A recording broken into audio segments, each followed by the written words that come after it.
Mac DeMarco is a weird artist, and I've known this. Obviously, his music is very indie rock. He does kind of experimental stuff every once in a while, and he's just an interesting guy overall. And I've known that, but seeing him tonight in Los Angeles at the Greek Theater really put that in perspective for me, at least, because on the one hand, you have people there that are maybe younger and there to see songs like Chamber of Reflection and maybe know stuff from like TikTok or social media or whatever. And that's cool. Like when I think of Mac DeMarco and like what a Mac DeMarco concert would look like, I think of like, I don't know, kind of hippies, like music nerds, that kind of stuff. But a lot of it is like maybe teenage girls and they're like taking photos for TikTok and they're doing all this stuff. And um,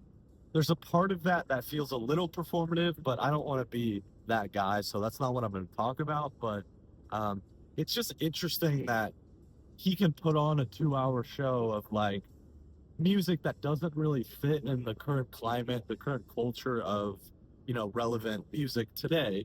And I'm not saying like Mac DeMarco is putting up like Taylor Swift numbers. Like um, the Greek is probably the biggest venue he can play. But with that being said, he's still pretty popular and he has massive songs. And it's just interesting to see that different kind of dilemma of like a 2 hour show being kind of interesting. And there's like a lot of stuff that uh, doesn't really fit, again, like I said, in the current climate of music. But then you have a whole bunch of people that like I would picture at like a Taylor Swift concert or even like a Kendrick Lamar concert and a SZA concert, whatever, like that type of audience. And it's just interesting to me. But yeah, obviously, just got back from, or I'm driving home.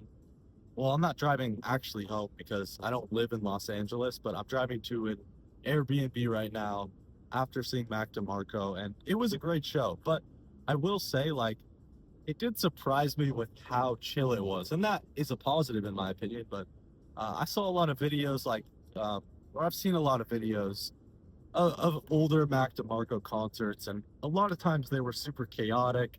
He was drinking a bottle of Jameson on stage and jumping into the crowd, doing stage dives.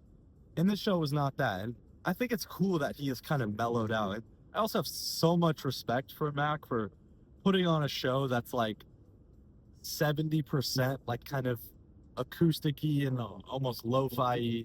I don't know if lo-fi is the right term, but acousticy and like chill versus a super chaotic show where he's drinking a bottle of Jameson on stage. And I think it shows maturity, obviously. He can't, it's hard to maintain a certain, uh, personality on stage and a certain energy for your whole career. That's just hard to maintain. So it makes sense that he's gone in a more chill direction. But I have a lot more respect for Mac DeMarco to put on a show full of songs off of his new album, Guitar, and stuff like on Here Comes the Cowboy, like Heart to Heart, and not playing a whole bunch of like freaking out the neighborhoods or salad days, which could get the crowd energized. Because a lot of the time the crowd was sitting down, and I would complain about that for other shows, but this was the right environment to just kind of sit down and vibe out. I've had other concerts where people are sitting, and I hate it because I'm like, dude, get up and dance, live in the moment, enjoy it.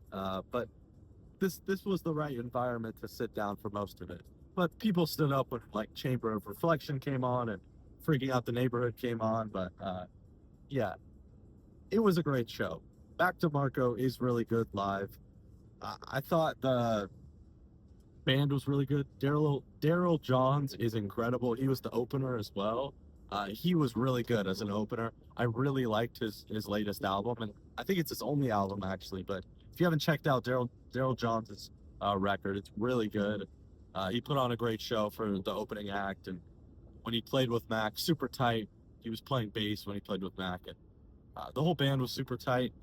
Mac was also like very funny. He's like kind of a comedian on stage almost.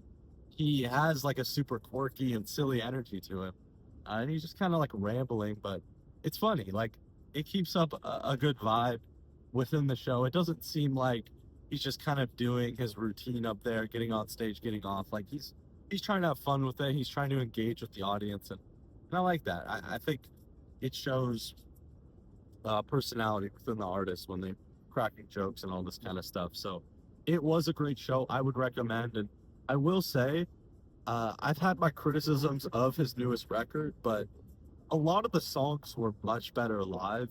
Songs like Rooster was incredible, and it kind of put in perspective for me at least that like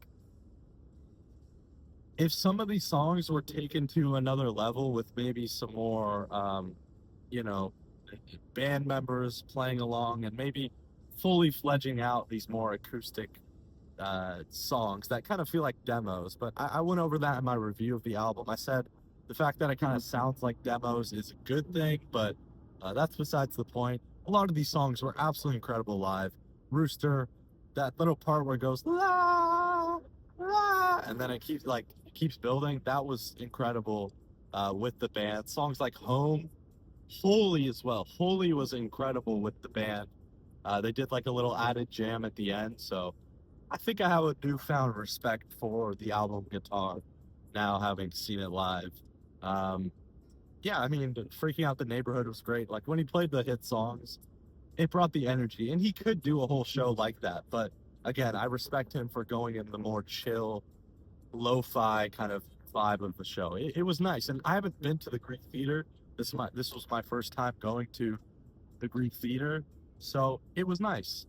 I enjoyed it. It was a great venue outside, being in kind of the woods almost, and it fit the vibe. It was kind of the perfect show to see at the Greek Theater. So if he's coming to a city near you and he's playing at like an amphitheater, I think that's the perfect vibe. So yeah, I think that's pretty much my thoughts on it. I don't have too much thoughts. It was just a great show, and I just found it interesting the kind of the crowd that he's accumulated with some of these songs, like Chamber of Reflection, but then kind of the music that it's reflecting. It kind of also gives me hope for the future of music. This is not me saying like music is in a bad spot right now. I think music is in such a fantastic spot. There's been so much great music that I've covered on this channel and not covered on the channel as well.